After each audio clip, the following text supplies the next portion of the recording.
Lighting sources किए थे उसमें ये हमने चिराग नहीं देखा था। तो ये for example fluorescent tube light है।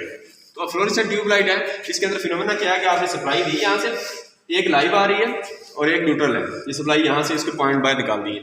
अब ये जो पॉइंट है लाइव, ये इधर जा रहा है। ये जो दो पॉइंट है, ये समझे कि ये जो चौक लगी हुई है ना अंदर, इस चौक की दो वायर्स होती है ना, ये वाली, ये जो दो वायर्स में जा रही है, ये दो वायर्स नीचे ला के ना एक इधर लगा दी और एक इधर लगा दी।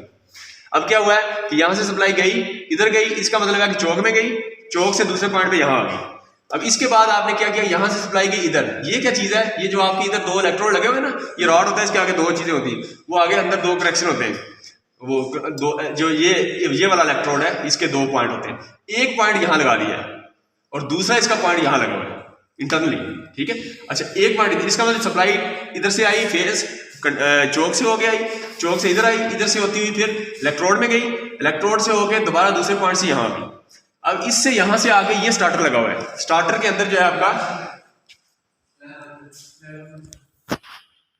अच्छा अब हमने क्या किया कि अब ये सप्लाई आ गई, फेज से इधर आई, इधर से चौक के दो कनेक्शन है, इससे चौक का एक कनेक्शन लगा हुआ है, चौक से होती हुई दूसरे पॉइंट पे आई, इसके बाद यहाँ आई, ये इलेक्ट्रोड एक लगाया हुआ है, एक इलेक्ट्रोड का कनेक्शन यहाँ हो गया, दूसरे इलेक्ट्रोड से यहाँ कनेक्शन आ गया, इधर लगा दी, इसके बाद स्टार्टर आ गया।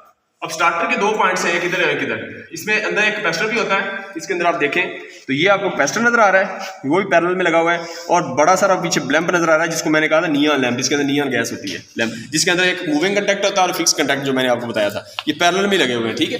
इसको इधर लगा देते हैं। अच्छा, इसके दो पॉइंट वाला ये है और ये।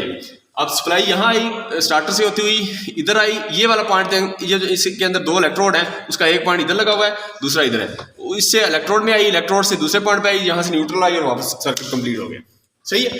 अब शुरू में आप देखें तो सप्लाई इधर से इंडक्टर से आनी है। अब क्या होगा, जैसे ही ऑन करेंगे, ऑन करने से क्या होगा, ये जो इंडक्टर है आपका, ये चूंकि शुरू में ये वोल्टेज को बढ़ाता है, यानी आपकी 220 वोल्ट है, तो इंडक्टर क्या करेगा, di/dt, वो जो di/dt है, चेंज इन करंट, वो आपका चूंकि वैल्यू नीचे dt की बहुत कम होती है मिली एम्पेयर में और मिली सेकंड्स में होती है, तो डिनोमिनेटर कम होने की वजह से ये आपका di/dt बढ़ जाता है। तो v = L di/dt, इसकी L तो कांस्टेंट है जो भी है इंडक्टेंस, लेकिन di/dt बढ़ने से इसकी वोल्टेज v बढ़ जाती है। तो 230 है, इधर 1000 वोल्ट हो जाती है, या मतलब ज्यादा हो जाती है, सही। अब ये जो वोल्टेज आएगी इधर इंडक्टर की वजह से, इसने चेंज इन वोल्टेज की वजह से वोल्टेज बढ़ा दी। अब ये जो वोल्टेज है इसके क्रॉस आ रही है इधर से, इंडक्टर की वजह से ना, ये देखिए वोल्टेज इधर आ रही है, इधर न्यूट्रल है, अगर 0 वोल्ट है फॉर एग्जांपल, तो ये इंडक्टर की वजह से यहाँ 1000 वोल्ट होगी।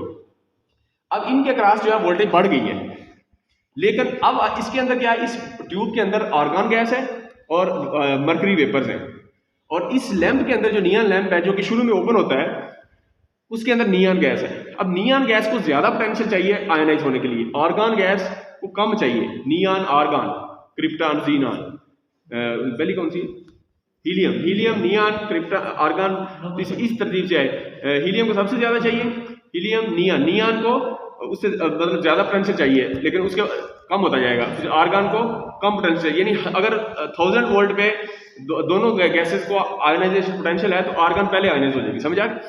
अच्छा, इसके अंदर आर्गन, नियॉन, लेकिन नियॉन गैस जो लैंप के अंदर है, लैंप आप देखें आर्गन गैस का देखिए कितनी दूर है, ये दो कंटेक्ट आपस में, लेकिन इसके अंदर नियॉन लैंप छोटा सा है, उसके अंदर कंटेक्ट बिल्कुल करीब है। तो जैसे आपकी 1000 वोल्ट आएगी, तो ये आपके नियॉन गैस के जो दोनों पॉइंट्स हैं उसमें क्या करेगी, वो आयनाइज कर देगी, ऐसे ही है ना।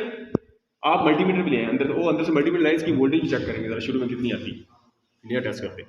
अच्छा, वो जो आपकी वोल्टेज आएगी, तो इससे क्या होगा, वो नियॉन गैस आयनाइज होगी। जैसे ही आयनाइज होगी तो वो स्पार्किंग होगी, जिसको स्पार्किंग आप देखते हैं ना, ये जो अभी हो रही है, तो ये आप जैसे ही ऑन करते हैं, तो ये वाली जो आयनाइज होगी, इससे आपकी एयर आयनाइज हुई, तो उसके अंदर से करंट फ्लो होना शुरू हो गया, करंट फ्लो होना शुरू हो गया, तो वो आपकी हीटअप होना शुरू होगी। इस जो ये ग्लो हो रहा था ना, ये इसमें जो है ना, वो हीटअप होना शुरू हो गया प्रोसेस। अब जैसे ही हीटअप होगा, तो ये टेम्परेचर प्रोड्यूस होगी, टेम्परेचर होने की वजह से वो मेल्ट होगी, जो मूविंग कंडक्ट था नियॉन लैंप का, वो मेल्ट होगा, दूसरे के साथ कंडक्ट बन जाएगा, ठीक है। जैसे कंडक्ट बनेगा, तो अब फिजिकल कंडक्ट बन गया, रेजिस्टेंस 0 होगी, क्योंकि एयर की वजह से रेजिस्टेंस थी, वो रेजिस्टेंस 0 होगी, अब कंडक्ट फुल बन गया, अब टेम्परेचर डाउन होना शुरू हो जाएगा।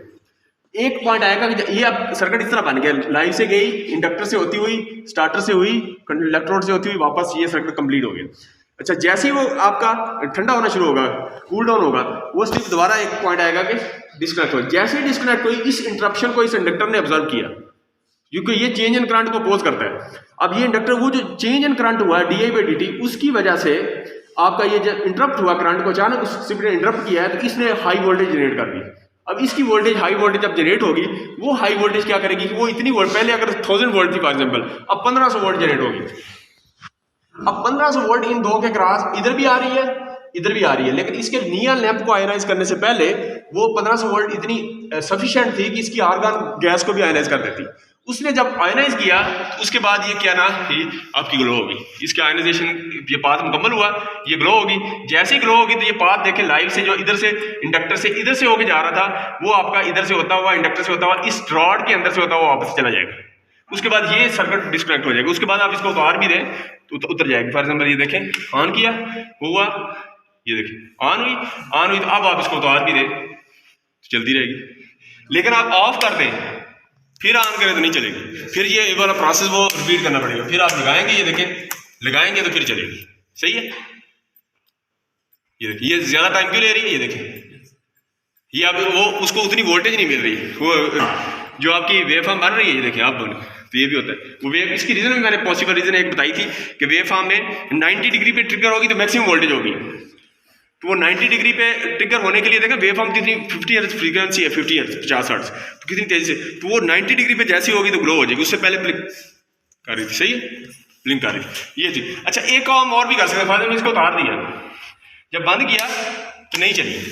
लेकिन अगर आप इसको एक दफा चला के, चूंकि ये एयर आयनाइज थी, अब मैं ये करता हूँ इसको करता हूँ, अब इसको ऑफ करके फौरन चलाता हूँ, नहीं चली है सीन। लेकिन कुछ जगह पे चूंकि एयर वो जो आर्गन है वो आयनाइज हुई होती है, थोड़े से टाइम अगर बिल्कुल फौरन आप करें तो फिर चल भी जाती है कई दफा। फॉर हम देखें, नहीं अभी नहीं चल रही, कल चल गई, ठीक। तो ये इस तरीके से आपको ये कई दफा कर दे, ठीक। तो ये आपकी होगी ट्यूबलाइट, ठीक, बस ये खत्म।